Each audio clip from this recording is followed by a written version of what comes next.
The ego is one of the biggest topics in spirituality. Every spiritual teacher has pretty much taught about it. The ego, in summation, is your self-concept. It's your singular identity that you call by your name. But the ego is in fact an amalgamation of all the things you identify with, the things you call I, me, or mine.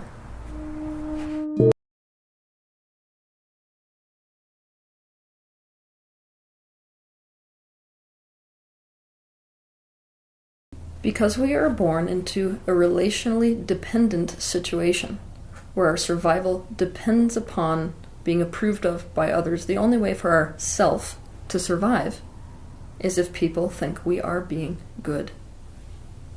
Keep in mind, there's no clear distinction in the human mind between doing good and being good, doing bad and being bad.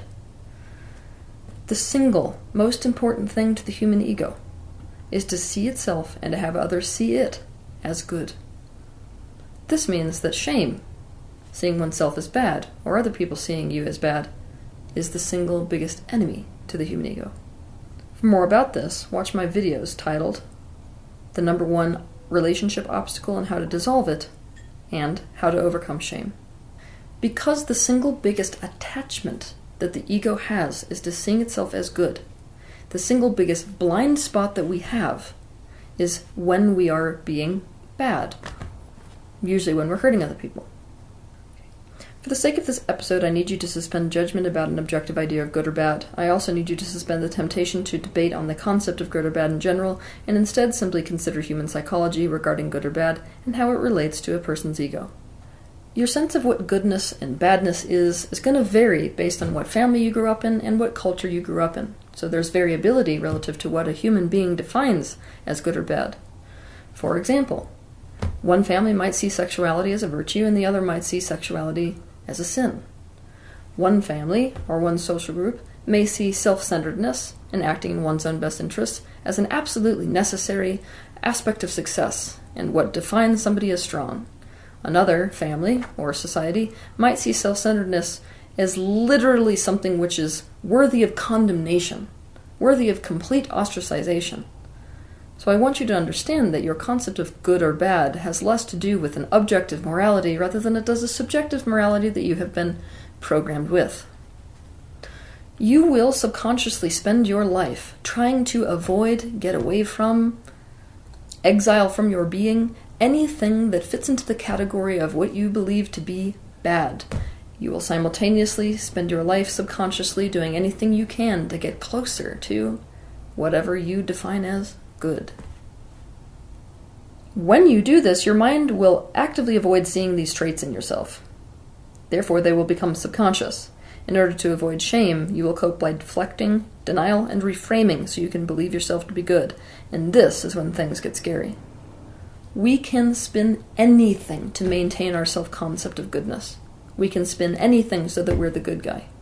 For example, a parent can whip the crap out of their child and believe that they are an amazing parent because they're raising such a self-disciplined child. A serial killer can chop somebody into bits and hide them in barrels in his apartment and convince himself that he's so virtuous because he's the one keeping them safe. A man can sleep with a prostitute, and he can tell himself that he's such a good guy for taking out his excess tension on this prostitute, because if he didn't, he'd go home and take it out on his wife. A person can shoot a politician and convince themselves that they're the savior because they're protecting everyone else from his policies. A terrorist can kill an entire group of people and convince himself that he is a hero based on the fact that those people that he just killed are the bad guys. A fan can turn into a hater of some celebrity and believe themselves to be virtuous and good for doing so because that celebrity is bad for X, Y, or Z reason. I need you to understand that every war that has ever been fought has been fought on the premise that we are okay in our killing of someone else, or torturing of them, or treating them in inhumane ways, because it's justified because we're the good one, and they're the bad one. The ultimate form of competition that takes place in an unaware ego is the I can make myself good by making you bad. As a result, we don't recognize or take responsibility for the things we are saying and doing and the way we're acting and the impact it's having on other people. As a result, we do not change.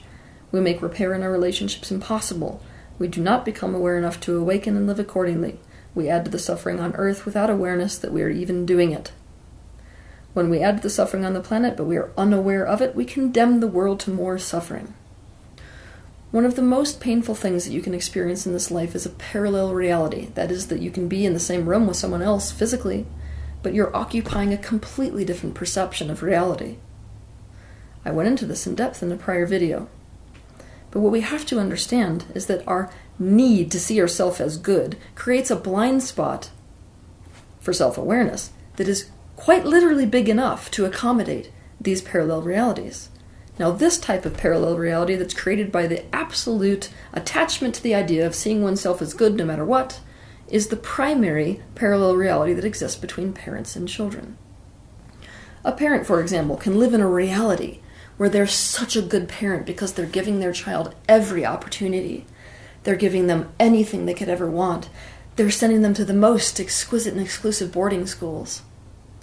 Now, a child's reality can be that their parent is a freaking nightmare. Their parent constantly rejected them, never spent time with them, constantly held them up to standards that are completely not capable of meeting. This child lives in an emotional vacuum. These are two different realities that the parent lives in and the child lives in, but the parent can't even see it. Why?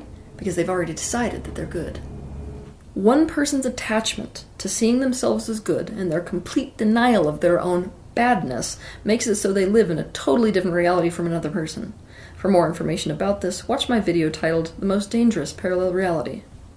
This dynamic makes an actual relationship impossible. If one person is convinced that they're good, they therefore have decided that there's nothing to change about themselves, their thoughts, words, behaviors, or actions. They've already decided there's nothing for them to remedy, and so the fault has to be entirely on the other side. If they think there is nothing for them to remedy, no resolve can actually ever take place. It also means we will be perpetually gaslighting people, and/or we will be perpetually gaslighted by them. If we wish to awaken, there is no other option for us than to learn to live with the ineffable discomfort of seeing the badness within ourselves. We have to see ourselves completely from other people's perspective. We have to see what is ours and what is theirs, and take genuine responsibility for ours so that we can create remedy around it. We must live in a space of compassion where we accommodate other people's realities as part of our realities. We must take other people as part of ourselves, period, the end. The safest person in the world and the person who is the most awakened is the person who can see their own badness and the person who can see their own shadow. Now, a person who sees their own badness and sees their own shadow is able to actually make conscious decisions in their life instead of be primarily operated by their subconscious mind.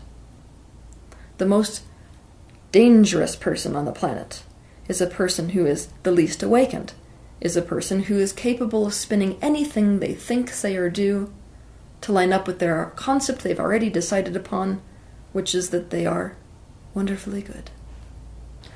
This is a person who can do, think, say anything, and spin it into the idea that it's because they're good. We've seen this in the past. We see this with everyone. Everybody makes themselves good for doing what they do in some way. One of the most extreme examples of this is Hitler. Now, if you interviewed Hitler, he would not tell you that he's a bad guy. There would be no conscious awareness that he's a bad guy. In fact, the reason that he locked all these people away and gassed them in chambers and did human experiments and exiled them from the German population is because he was saving Germany. He's a savior. This is his self-concept. This is what prevents his self-awareness. Self-concept, specifically the unwillingness to see badness within oneself and the complete attachment to the idea that one is good no matter what, and the unwillingness to integrate shame is the absolute enemy of awakening and of self-awareness. If you wish to be self-aware, if you wish to awaken, you have got to be willing to integrate your shame and see your own badness so as to take compassionate care of it, so as to guarantee that it does not affect negatively your own life or the lives of those around you. Have Have a good week.